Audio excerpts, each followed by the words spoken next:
अस्सलाम वालेकुम नाज़रीन, मैं मोहम्मद असलम हुसैन सियासत की खबरों में आप सबका इस्तकबाल करता हूँ।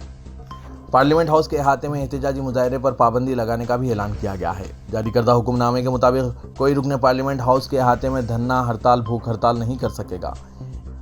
इसके साथ वहाँ कोई मजहबी प्रोग्राम भी मुनक्किद नहीं किए जाएंगे। अपोजिशन इस फैसले पर बरहम है। पार्लियामेंट के दोनों ऐवानों लोकसभा और राज्यसभा में अल्फाज के इस्तेमाल के हवाले से नई हिदायतें जारी की गई है, जिससे अपोजिशन पार्टियां सख्त बरहम हैं। पार्लियामानी बहस में हिस्सा लेते हुए अराकीन जुमला जीवी, शकुनी, जयचंद, लॉलीपॉप, चंडाल चौकड़ी, पिट्ठू और कोरोना स्प्रेडर जैसे अल्फाज का इस्तेमाल नहीं कर सकेंगे। ऐसे अल्फाज का इस्तेमाल गैर अखलाकी करार दिया जाएगा और इन्हें ऐवान की कार्रवाई से हदफ कर दिया जाएगा। लोकसभा सेक्रेटरीट ने एक किताबचा जारी किया है जिसमें वो अल्फाज शामिल किए गए हैं जो गैर पार्लिमानी करार दिए गए हैं।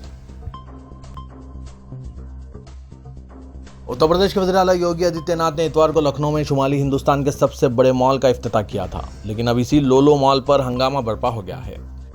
हंगामा इसलिए हुआ कि कुछ लोगों ने मॉल के अंदर नमाज पढ़ी। अब हिंदू मदई, हनुमान चालीसा और सुंदरकांड पढ़ना चाहते हैं। उधर लोलो ग्रुप मॉल में नमाज पढ़ने के मामले में पुलिस ने FIR दर्ज कर ली है। ये FIR लोलो मॉल इंतजामिया की शिकायत पर दर्ज की गई है। मॉल इंतजामिया का कहना है कि नमाज पढ़ने वाले नामालूम अफराद थे। इनका अमला नमाज में शामिल नहीं था। पुलिस ने नामालूम नौजवानों के खिलाफ FIR दर्ज कर ली है। लखनऊ के सुशांत गोल्फ सिटी में बनाया गया लोलो मॉल अपने इफ्तिताह के बाद से ही तनाज़ात में घिरा हुआ है। इस मॉल के अंदर कुछ लोगों की नमाज अदा करने का वीडियो वायरल हुआ। मॉल के अंदर नमाज पढ़ने वालों की ये वीडियो किसी ने अपने मोबाइल से बना ली और ये वीडियो तेज़ी से वायरल हो गया है। अब जब मॉल के अंदर नमाज पढ़ने का वीडियो वायरल हुआ तो हंगामा बरपा हो गया।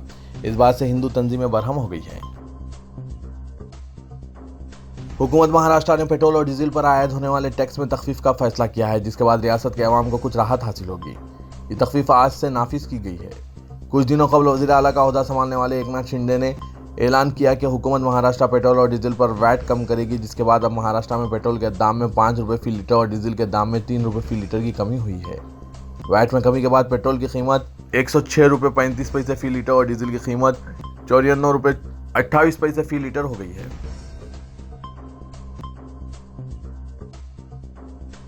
वज़ीर-ए-आज़म नरेंद्र मोदी ने I2U2 ग्रुप की पहली वर्चुअल छोटी कॉन्फ्रेंस से खिताब करते हुए कहा कि 4 मुल्की तंजीम ने एक मजबूत एजेंडा तैयार किया है और इसका फ्रेमवर्क बढ़ती हुई आलमी गैर यकीनी के पेश नज़र अमली ताउन का एक बेहतरीन नमूना है। अमेरिकी सदर जो बाइडन, इजरायली वज़ीर-ए-आज़म और मुत्तहिदा अरब इमारात के सदर मोहम्मद बिन जायद अल नहयान से खिताब करते हुए मोदी ने कहा कि ये इत्तेहाद तौनाई, सलामती, ज़मानती खुराक और मुआशी तरक्की के शोबों में अहम ताउन देगा।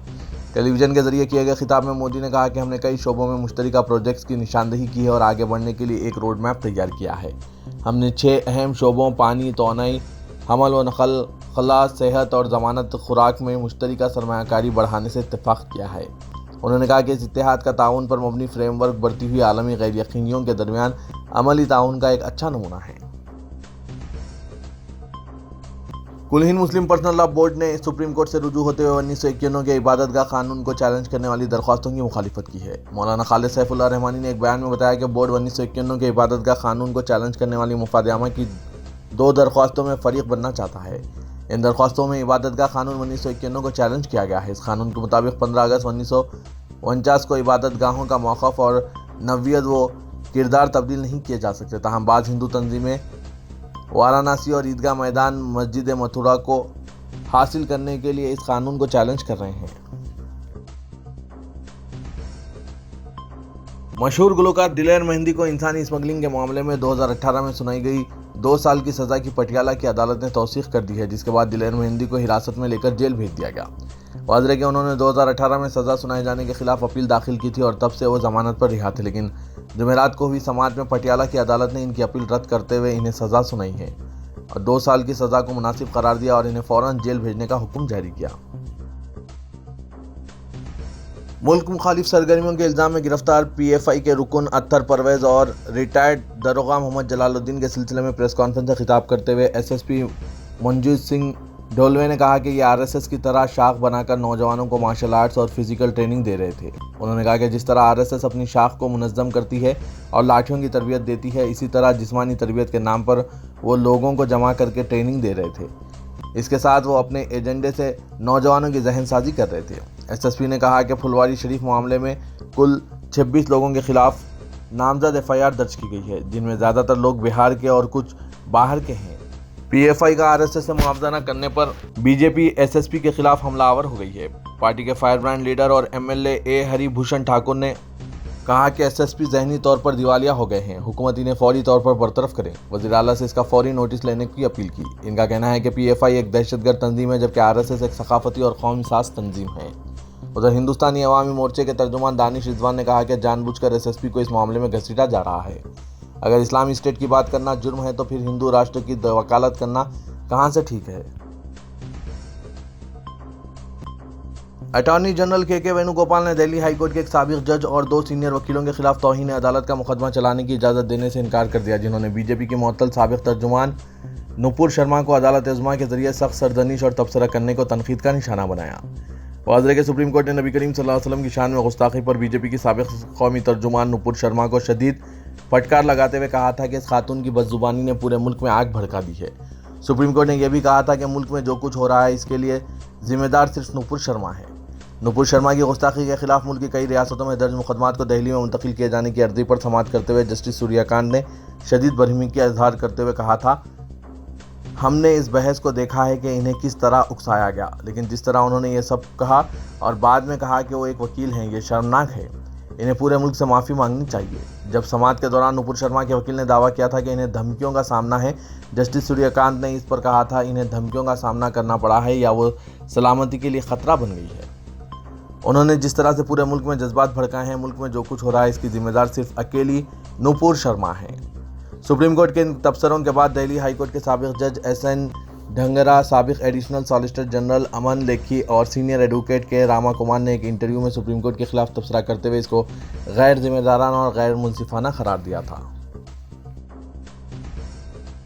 सुष्मिता सेन अपनी ज़ाती और पेशेवराना ज़िंदगी की वजह से हमेशा सह सुर्खियों में रहती है। वो अपने इंस्टाग्राम पर ताज़ा तरीन तस्वीरें शेयर करके मदाहों को हैरान करती रहती है। हाल ही में सुष्मिता सेन ने अपने मदाहों के लिए ऐसी खबर दी है जिसे सुनकर शायकीन हैरान रह जाएंगे। हाल ही में सुष्मिता सेन जल्द ही आईपीएल के बानी ललित मोदी, जो मुल्क छोड़कर फरार हो गए हैं, इनसे शादी करने वाली है।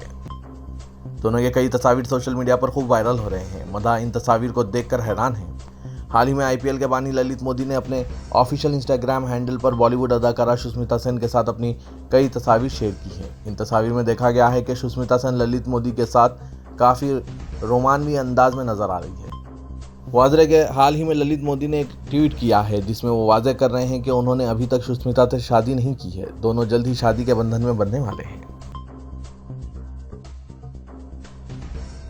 समाजवादी पार्टी के लीडर आजम खान ने कहा है कि वो सुप्रीम कोर्ट में उत्तर प्रदेश हुकूमत के खिलाफ मुकदमा दायर करेंगे और दरख्वास्त करेंगे कि इनके जौहर यूनिवर्सिटी को सील करने के लिए तौहीन अदालत की कार्रवाई शुरू की जाए। आजम खान की दरख्वास्त पर सुप्रीम कोर्ट ने उत्तर प्रदेश हुकूमत से जवाब तलब किया।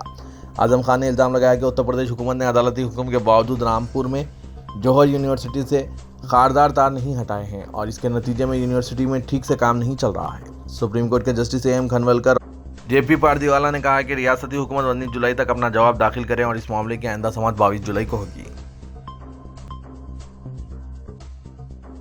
केरला में आज मंकी पॉक्स के एक केस की तौसीक की गई है, जिसके साथ ही मुल्क में अपनी नवीयत का यह पहला केस बन गया है। केरला के वजीर सेहत वीना जॉर्ज ने कहा कि ऐसे शख्स में इस इन्फेक्शन की तशखीस हुई है जो 3 दिन पहले UAE से वापस लौटा है। मुतासरा शख्स UAE में इस वायरस से मुतासरा और एक और शख्स के साथ रब्त में था। इस शख्स के नमूनों की पुणे के नेशनल इंस्टीट्यूट ऑफ वायरोलॉजी में जांच के बाद केस की तौसीक की गई है।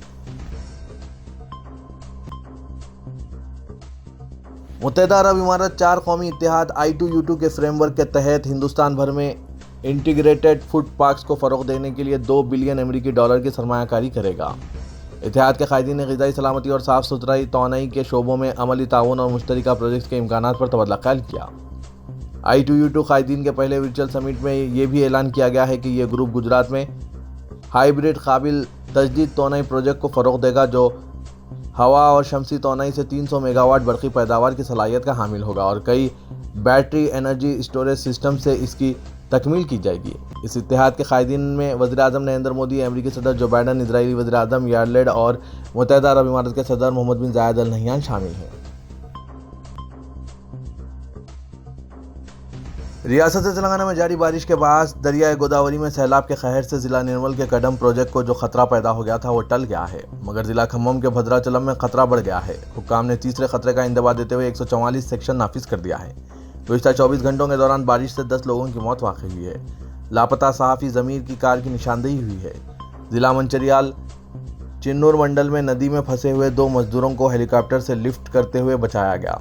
एक हफ्ते की बारिश से 10 लाख एकड़ अराजी पर मुहित फसलें पानी में डूबी हुई हैं। 19,000 से ज़्यादा अफराद को राहती मराकिज़ में मुंतकिल किया गया है।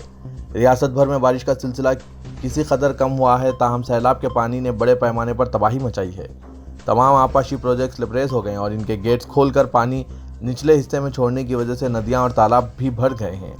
कई तालाबों में शगाफ पड़ गया है, जिससे मुख्तलिफ मकामात पर सड़कों पर पानी आ गया है, जिससे ट्रांसपोर्ट की सरगर्मियाँ मुतासिर हो रही है।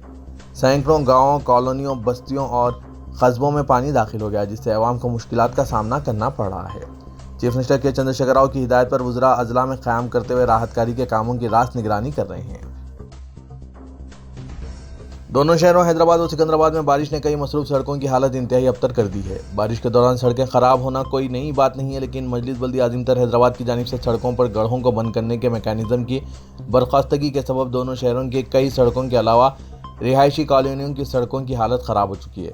बल्दी अहदेदारों से रब्त पर इनका कहना है कि बारिश मुकम्मल रुकने के बाद सड़कों की मरम्मत को यकीनी बनाया जा सकता है। बताया जाता है कि CRMP रोड जो खानगी कंपनियों की निगरानी में है, इन सड़कों की सूरत हाल के मुतालिक कंपनियों के जिम्मेदारों को वाकिफ करवाया जा चुका है, लेकिन अब तक किसी तरह के मरम्मती कामों का आगाज़ नहीं किया गया। शहर के नवाही इलाकों बिलखुसूस मादापुर, गच्चीबौली, शमशाबाद के अलावा उपल, मलकाजगिरी की मसरूफ शाहराहों पर भी गड्ढों के सबब ट्रैफिक जाम की शिकायत मिल रही है। अहदेदारों से गड्ढों की मरम्मत के इस्तिफसार पर कहा जा रहा है कि आइंदा हफ्ते के अवाइल में मरम्मत का आगाज़ किया जाएगा और मरम्मत से कबल सड़क की तामीर के मुतालिक तारीख और कॉन्ट्रैक्टर्स की तफसीलात रिकॉर्ड करके आला अहदेदारों को रवाना की जाएगी, ताकि अगर खलील मुद्दत में सड़कें बहने और ख़राब होने की शिकायत है तो कॉन्ट्रैक्टर्स के खिलाफ कार्रवाई को यकीनी बनाया जा सके। रुकने पार्लियामेंट हैदराबाद असदुद्दीन ओवैसी ने कहा कि संघ परिवार की जानिब से आबादी में इजाफे का हवा खड़ा करते हुए समाज के तबके को तकलीफ देने की कोशिश की जा रही है। उन्होंने कहा कि RSS के सरबराह मोहन भगवत क्या ये नहीं जानते कि RSS की मुंतखब करदा मरकजी हुकूमत के वजीर सेहत ने राज्यसभा में अप्रैल 2022 में बयान दिया था कि भारत में आबादी पर कंट्रोल करने के कानून की ज़रूरत नहीं है। मरकजी हुकूमत ने 2020 में सुप्रीम कोर्ट में हलफनामा दाखिल किया था कि भारत में 2 बच्चों के कानून की ज़रूरत नहीं है। इसके बावजूद RSS और संघ परिवार की जानिब से आबादी के नाम पर सिर्फ मुसलमानों को निशाना बनाने की कोशिश की जा रही है। असदुद्दीन ओवैसी सदर मजलिस ने आज दारुस्सलाम में सहाफ़ियों की जानिब से RSS के सरबराह के आबादी से मुतालिक बयान और पार्लियामेंट में गैर पार्लिमानी अल्फाज के इस्तेमाल के बारे में किताबचे की इशाअत से मुतालिक सवालात पर अपने तबसरे में ये बात कही। वज़ीर बल्दी नज़्म व नस्क के तारक रामाराव ने अहदेदारों को हिदायत दी है कि वो चौकस रहें और तमाम एहतियाती इक़दाम करें ताकि साबिक़ की तरह सैलाब की सूरत हाल का इस मरतबा सरसला टाउन में आदा ना होने पाए। तारक रामाराव ने राजन्ना सरसला ज़िले में कलेक्ट्रेट कॉन्फ्रेंस हॉल में ज़िले की बारिश की सूरत हाल पर अहदेदारों के साथ जायज़ा इजलास मुनक़्क़िद किया। इस मौके पर उन्होंने कहा कि अहदेदारों को चाहिए कि वो मानेर दरिया में बारिश और सैलाब के पानी के आसान बहाव के इक़दाम करें। राजस्थान पुलिस ने जुमेरात को दरगाह अजमेर शरीफ के कादिम को हैदराबाद से गिरफ्तार किया है, जिन्होंने मुबैना तौर पर गुज़िश्ता माह एक इश्तियाल अंगेज़ तकरीर की थी। एडिशनल सुपरिटेंडेंट ऑफ पुलिस विकास संगवान ने बताया कि 17 जून की तकरीर के सिलसिले में 25 जून को गौहर चिश्ती के खिलाफ एक FIR दर्ज किया गया था। गौहर चिश्ती 29 जून को राजस्थान से रवाना हुए और तब से वो फरार थे। उन्होंने बताया कि अजमेर दरगाह के खादिम गौहर चिश्ती को हैदराबाद में गिरफ्तार किया गया है। गौहर चिश्ती को आज यानी जुमे को ट्रांजिट रिमांड पर अजमेर ले जाया गया है। शहर में मुसलसल बारिश के बाद ग्रेटर हैदराबाद म्युनिसिपल कॉरपोरेशन ने भी आइंदा चंद हफ्ते अपनी टीमों को काफ़ी अलर्ट रहने की हिदायत जारी की है। GHMC की 168 इमरजेंसी टीमें फील्ड पर मौजूद हैं। कंट्रोल रूम को मौसूल हुई हर शिकायत की वक्त पर यकसुई की कोशिश की जा रही है। नालों के करीब रहने वाले अफराद जिन्हें खतरे का इम्कान है, इन्हें मुंतकिल करने का भी मनसूबा है। बोसीदा इमारतों का तखलिया और जहाँ इमारतों का इंतजाम ज़रूरी है वो इक़दाम भी किए जा रहे हैं। अवाम को मशवरा दिया गया है कि वो पानी उबाल कर इस्तेमाल करें, क्योंकि वबाई अमराज बिलखुसूस टाइफाइड के केसेस ज़्यादा सामने आ रहे हैं। मौसम बरसात में मेन होल्स के ढक्कनों की चोरी करने वालों के खिलाफ मुकदमा दर्ज कर लिया है। मुतल्लिक़ा अहदेदारों की शिकायत पर पुलिस ने यह मुकदमा दर्ज किया है। बताया गया है कि बाद नामालूम अफराद ने कुछ अरसे के दौरान पंजागुट्टा पुलिस स्टेशन के हुदूद से तकरीबन 17 मेन होल के ढक्कनों का सरखा किया है। साबिक़ में पुलिस ने मेन होल्स के ढक्कनों की चोरी करने वाली एक टोली को गिरफ्तार किया था, जो ऑटो रिक्शे में गश्त करते हुए मेन होल्स के सीमेंट और लोहे के ढक्कनों का सरखा करते हुए इसे कमर्शियल कॉम्प्लेक्स या रिहायशी कॉम्प्लेक्सों में फरोख्त कर रहे थे।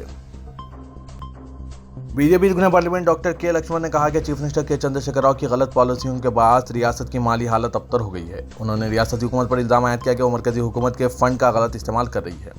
उन्होंने कहा कि वो उत्तर प्रदेश रियासत के रुकन राज्यसभा मुंतखब होने के बावजूद पार्लियामेंट में तेलंगाना के मसाइल पेश करेंगे। तो ये था आज का खबरनामा। खबरों से मुतालिक कमेंट के जरिए आप अपने ख्यालात पेश कर सकते हैं और साथ ही इस वीडियो को लाइक कीजिएगा। तो मैं मोहम्मद असलम हुसैन अब आप सबसे इजाज़त तलब करता हूँ। तो दीजिए इजाज़त। अल्लाह हाफ़िज़।